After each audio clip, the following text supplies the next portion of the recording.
La capitale du rail di dalal ganam tey ji di njiiti réew mi Macky Sall nganu ko ñetti fan ci tournée économique bi muy amal ca loolee jëwriñ bi ñu dénk wàllum communication ak TIC maître Moussa Bokar Kane daje na ak këru taskatu xibaar yi nekk ci région bi yépp ngir déglu seeni tawat. D'abord de saluer la forte mobilisation de tous les acteurs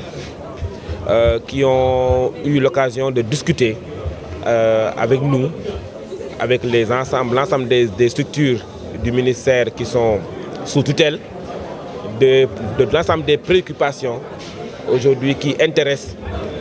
les acteurs des médias ici dans la région de Thiès. Il a été évoqué plusieurs questions, notamment la question de l'assainissement du secteur des médias,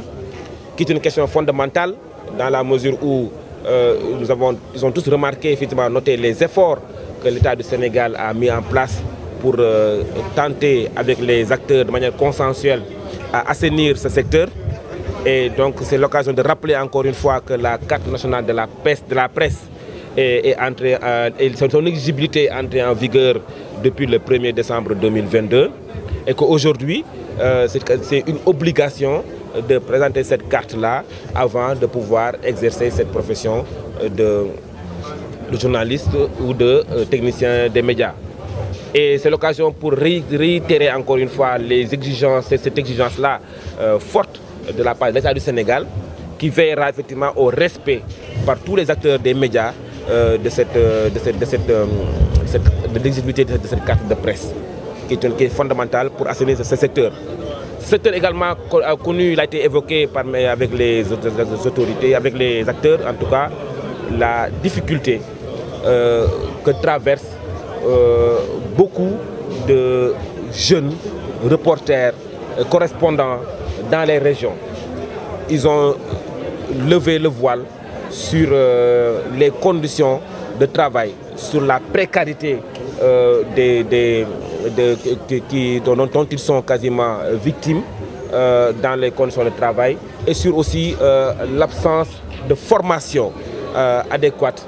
pour pouvoir exercer leur profession de manière efficace. Et sur ces questions-là, j'ai répondu en rappelant aux entreprises de presse qui souvent d'ailleurs bénéficient du fonds d'appui et de développement de la presse, anciennement appelé aide à la presse. Et je rappelais effectivement parmi les conditions pour bénéficier de ces fonds publics, il y a non seulement le statut de l'entreprise de presse, mais aussi le respect de la convention collective. gannaaw ba mu waxee ak ñoom ci seen ay jàngoro waaye gën a ñoŋal lii di méccam tasum xibaar dina taxawal benn assise bu mag ngir métier tasum xibaar gën a ñoŋ. Toujours comme exigence le respect de la dignité du salarié de l'entreprise de presse, qui est fondamental parce que le plus gros du travail est fait par ces jeunes reporters, par ces jeunes techniciens de médias, qui aujourd'hui quand même doivent être quand même au centre d'un bon traitement. Je me suis porté même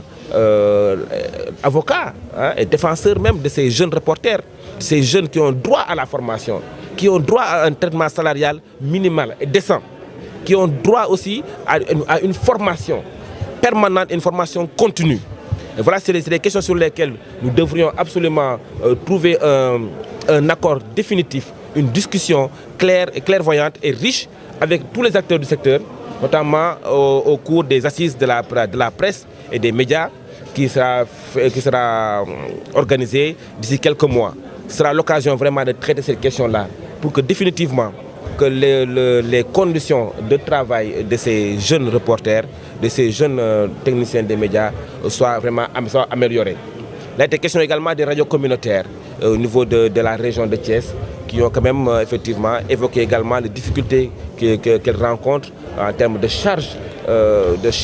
sociales, en termes de charges liées effectivement des charges techniques, des charges de fonctionnement. Effectivement, c'est un secteur effectivement pour lequel l'État quand même essaie de faire un effort, et notamment sur le fonds d'appui. Et nous savons que le fonds d'appui est passé de 1,4 milliard en 2022 à 1,9 milliard sur 2023. Cela montre encore une fois l'effort croissant, l'effort permanent que l'État fait pour mettre à disposition, pour soutenir les entreprises de presse, pour soutenir le secteur. Et donc c'est des questions sur lesquelles nous avons discuté et c'était une occasion pour moi effectivement d'écouter les acteurs du terrain, les acteurs de la région de Thiès qui ont quand même magnifié cette rencontre, quand même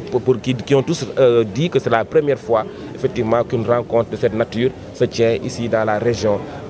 une rencontre de discussion, une rencontre d'échange. Et nous avons pris bonne note